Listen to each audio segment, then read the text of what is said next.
Vamos voltar no tempo, lá para 1984. Numa época em que a terra era vista basicamente como um recurso para ser explorado, lá no Paraná, surgiu uma lei com uma ideia, uma ideia radical. E se o solo não fosse só uma propriedade, mas um tesouro de todo mundo? Bora mergulhar nessa história que é de uma legislação que estava muito, mas muito à frente do seu tempo.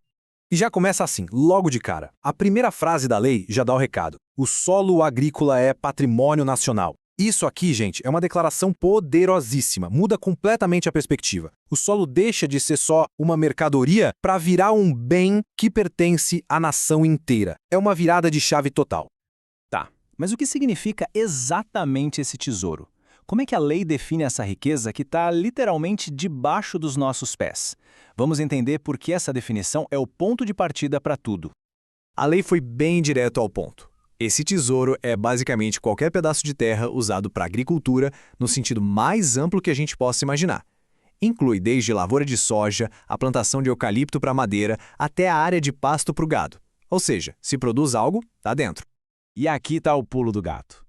Se o solo é um patrimônio de todos, a lei diz que usar esse solo de qualquer jeito, de forma errada, prejudica os interesses do Estado. Essa é uma mudança de mentalidade gigantesca, porque ela dá ao poder público não só o direito, mas o dever de se meter e impedir a degradação do solo. Certo. Então, se o solo é um tesouro, ele precisa de uma espécie de manual de instruções para ser usado do jeito certo, não é mesmo? A lei pensou nisso e criou as regras do jogo. Vamos ver como funciona esse manual. E a regra de ouro é esta aqui. Não dá para usar a terra de qualquer jeito. O uso do solo tem que ser planejado, tem que ser sustentável e, principalmente, tem que respeitar a capacidade daquela terra. Não é sobre proibir o uso, mas sim sobre usar com inteligência e cuidado. E o mais incrível é o nível de detalhe. A lei não ficou só na teoria, não. Ela listou uma série de medidas que são de interesse público. E olha só, hein? Vai desde o básico, como controlar a erosão e evitar queimadas, até coisas super específicas, tipo garantir que a construção de estradas também pense na conservação do solo. É uma visão 360 graus da coisa toda. Beleza, mas então, de quem é a responsabilidade de proteger esse tesouro todo? Quem são os guardiões da terra? A lei é muito clara. Essa é uma tarefa de todo mundo, não é um problema de uma pessoa só. E essa tabela aqui deixa tudo bem claro. É como se fosse um time, sabe? O Estado cria as regras e fiscaliza.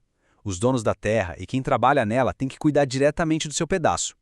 As empresas, tanto públicas quanto privadas, precisam operar sem estragar nada. E a comunidade inteira tem que participar. Ou seja, ninguém fica de fora dessa responsabilidade. Mas e quando alguém pisa na bola? O que acontece se um desses guardiões não cumpre o seu dever? Pois é, essa lei não era só um conselho amigável, não. Ela tinha consequências bem sérias e muito bem definidas. A lei criou uma espécie de escadinha de punições. Primeiro vem uma advertência, um aviso formal. Se o problema continuar, a pessoa pode perder acesso a benefícios do governo, como créditos e incentivos. O próximo degrau são as multas. E em último caso, como a penalidade mais pesada de todas, a terra poderia até ser desapropriada.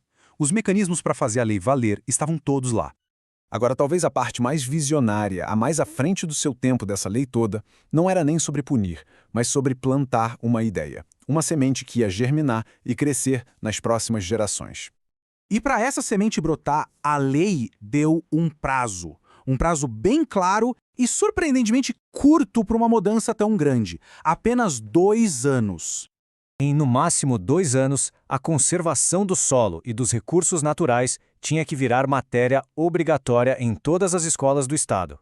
A sacada era genial: criar uma cultura de cuidado com a terra desde cedo, direto na sala de aula. Formar uma geração que já entendesse a importância disso. E isso tudo faz a gente parar para pensar, né? Uma lei feita lá em 1984, que chamou o solo de patrimônio nacional, dividiu a responsabilidade entre todos e apostou na educação como grande motor da mudança. Será que ela ainda tem algo a nos ensinar hoje, diante dos desafios ambientais que a gente enfrenta? Essa visão de que os recursos são de todos e que cuidar deles é um dever compartilhado, criada há 40 anos, talvez nunca tenha sido tão atual e tão necessária.